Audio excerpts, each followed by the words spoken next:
આ રોડે હું નીકળ્યો, બાકી પોઝિશન ખાડાની જોઈ, બાકી અતિ ખરાબ હતી. બાકી આ રોડમાં ઘણી ટ્રાફિક રહી છે, બાકી જામનગર રાજકોટને જોડતો ને આમ જામનગર કંડલાને જોડતો. બાકી પોઝિશન ખરાબના હિસાબે મેં ગાંધીનગર 2 ધક્કા ખાધા, જામનગર 2 ધક્કા ખાધા અને અહીંયા ધોળ 2 ધક્કા ખાધા. આજ ક્યારે કોઈ આવતું નહોતું રિપેર કરવા. પછી મારા ઘરના ખર્ચે અહીંયા સરપંચ સાહેબને મળ્યો. બાકી કઈ વાંધો નહીં કે તમે કરી નાખો, કે આપણા બધાનો ફૂલ સપોર્ટ છે. બાકી એટલે આ મારા ખર્ચાથી અત્યારે 4 ટ્રેક્ટર, 1 જેસીબી ને આગળ ફાટો અત્યારે કામ ચાલુ છે.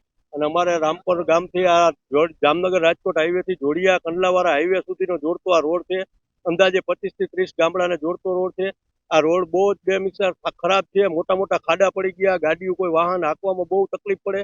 અમે વારંવાર રજૂઆત કરી, પણ આમાં કોઈ તંત્રએ કોઈ જવાબ આપ્યો નહીં. પછી અમારે એક ભાઈ સેવાવાળા અહીંથી આવ્યા હતા, મારી પાસે મુલાકાત લીધી, જેનું નામ છે અરવિંદભાઈ ગોવિંદભાઈ પટેલ.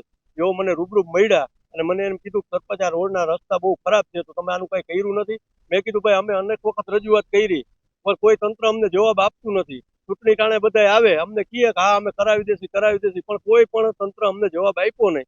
પછી આ ભાઈએ કીધું કે હું મારા ખીચાના ખર્ચાથી હું આ કામ કરીશ. તો મેં કાંઈ વાંધો નહીં, તમે કામ કરો, અમે તમારા ભેગા હેલ્પમાં આવશી. અમે ટ્રેક્ટર હે, કોઈ જરૂર પડશે તો માણસો આવશે, અમે બધું કામ કરાવશી.